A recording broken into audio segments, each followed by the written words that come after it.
Yeah.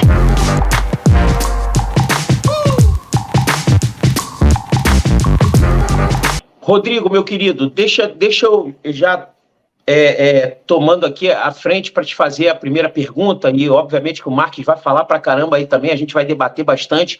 O Rodrigo das Neves, para quem está assistindo aí a nossa live agora, é advogado e é um cara que é bastante ligado e estuda muito também essa área jurídica, e ele está sempre fazendo comentários bastante relevantes e inteligentes. Então a gente achou por bem trazer um advogado e um cara que é inteirado, que é vascaíno, que participa ativamente do clube e acompanha tudo, para poder falar. Rodrigo, a respeito disso que aconteceu agora, dessa decisão, eu ouvi um áudio seu no dia anterior, ou seja, quando já tinha dado a decisão em primeira instância para o Vasco, e eu ouvi você falando, explicando tecnicamente o ocorrido, explicando que seria uma decisão muito difícil de ser revertida contra o Vasco, e agora a gente tem essa surpresa. Eu queria que você agora ficasse à vontade e explanasse bastante sobre essa situação, Rodrigo. Fica à vontade aí.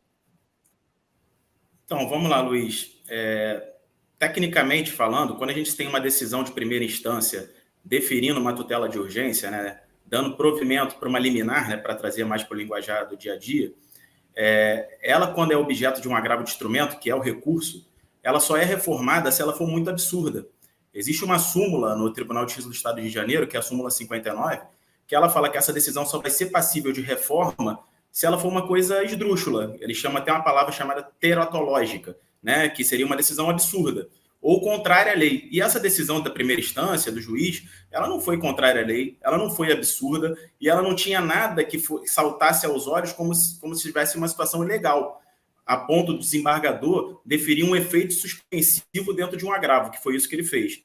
Só para a gente trazer para o dia a dia. Tem um recurso, e esse recurso é levado para um relator, e esse relator foi o doutor Sidra, né? Desembargador Sidra, que foi sorteado. Na realidade, não foi ele. Teve um desembargador anterior que foi sorteado. Esse desembargador se declarou suspeito, talvez por torcer ou para o rival ou para o interveniente anuente, né? Que é lá das Laranjeiras. Mas ele não quis dar uma decisão porque ele não se sentiu bem com isso.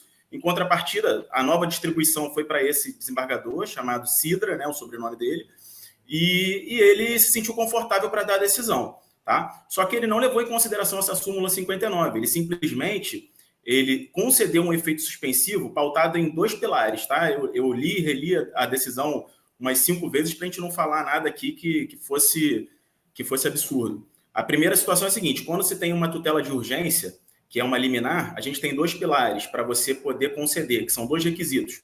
Um é a fumaça do bom direito, que a gente chama, que é uma coisa clara, que é fumus boniuris, né? Que é assim, é evidência de direito. Isso o Vasco tem, porque o Vasco é um dos 4 grandes do Rio, o Estado é o pertencente, é o proprietário do estádio, então ele tem o direito, na minha visão. Tá? E a outra é o perigo na demora da decisão. Então, assim, o jogo é domingo. Na minha visão, também tem o perigo na demora nessa decisão, até porque esse agravo só vai ser julgado pelo colegiado depois que o jogo passar. Então, não vai ter mais objeto esse processo, entendeu? Então, assim, essas 2 coisas, eu vi esses requisitos dentro da decisão que foi tomada na primeira instância. Só que ele viu ao contrário. O que ele viu? Ele viu que vai ter um jogo entre o interveniente anuente das Laranjeiras contra o América Mineiro às 18h30, no Maracanã, no sábado, e viu que o nosso jogo do Vasco contra o Atlético Mineiro seria às 11 horas. Então, ele se pautou nessa diferença de tempo entre o jogo dos Flores contra o nosso jogo. Então, assim, de 18h30 termina 8h30, até liberar, ele colocou isso na conta da operação do estádio. Só que essa situação, eu estava pesquisando aqui, já ocorreu em outros momentos. Tanto com o nosso rival, tanto com o interveniente anuente, tanto com o Vasco, tanto com o Botafogo. Já ocorreu esse tipo de intervalo, principalmente em Carioca. Não sei se vocês se recordam.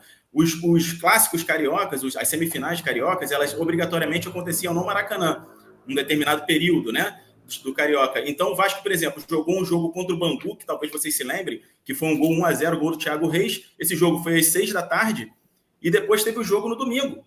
Da mesma forma. Então, a diferença, esse argumento dele, ele é completamente raso, né? A gente pode dizer assim, ele é um argumento raso. Ele está querendo dizer que essa diferença estragaria o gramado, não daria tempo de gerar uma operação de jogo. Só que a gente sabe, o Marques, principalmente, ele trabalha, você também já trabalhou, né, Luiz Fernando, com evento, vocês sabem que isso aí...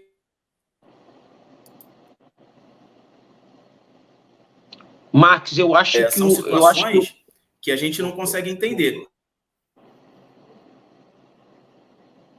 Deu uma travada aí, né? Deu uma travada. Eu não sei se foi o Rodrigo. Eu acho que é o Rodrigo, né, Marques? Você está me ouvindo bem? Estou ouvindo bem. Acho que é o Rodrigo ele que deu uma travada. Então, o Rodrigo deu uma travada, mas é bom que ele está começando a esclarecer e a gente vai ter... Voltou. Pode continuar, Rodrigo, por favor. Pode continuar, Rodrigo.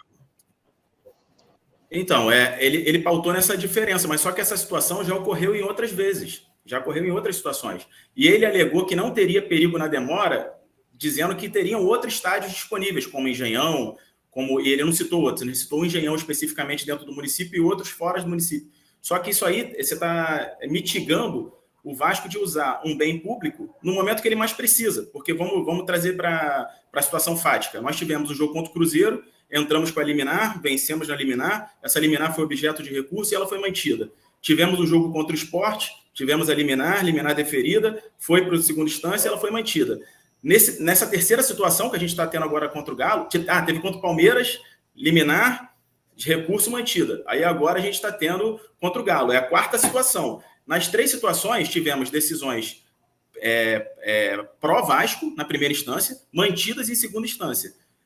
Coincidentemente, que na minha cabeça não consigo entender como coincidência, no momento que o Vasco tem o seu estádio privado de uso por uma decisão do Poder Judiciário, através de uma medida do Ministério Público, que São Januário, que está bloqueado, né, que está impedido de receber público, a gente tem uma decisão desfavorável na segunda instância quando a gente pede para usar um estádio do Estado.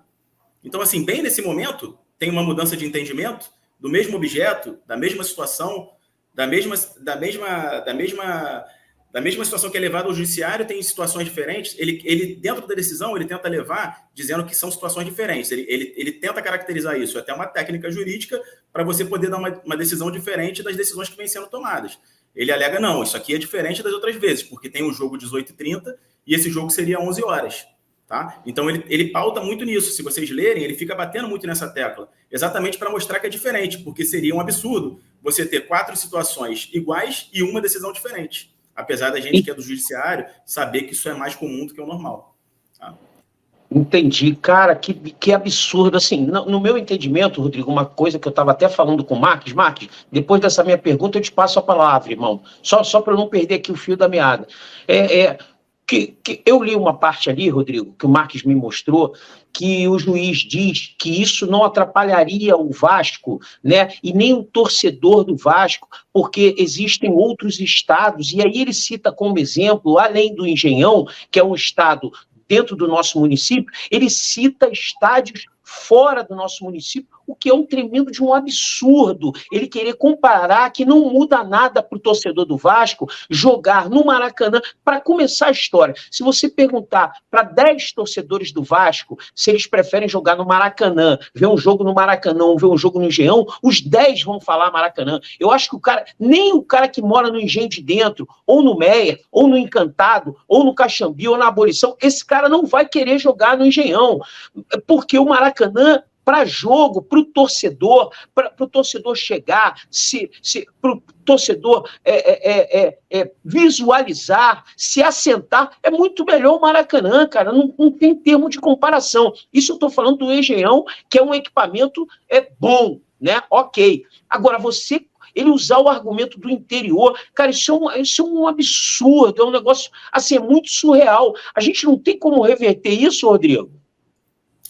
O Vasco vai recorrer, mas, assim, teria que ter uma movimentação política muito forte, porque esse recurso de segunda instância, ele é uma decisão tomada por desembargador, né? Ele tem uma força muito maior do que uma decisão de primeira instância, e esse outro recurso vai se discutir mérito, e geralmente não se discute mérito nesse terceiro recurso que o Vasco vai entrar. Então, assim, teria que ter uma movimentação muito forte para reverter essa situação. Eu considero difícil.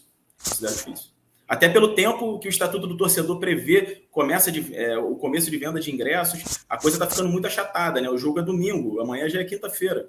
Então, assim, até se entrar com recurso, distribuir e ter uma decisão, pode ser que não dê tempo hábil de cumprir o estatuto do torcedor. Quer um delivery de qualidade no conforto da sua casa? Liga pra gente, 988-128-435.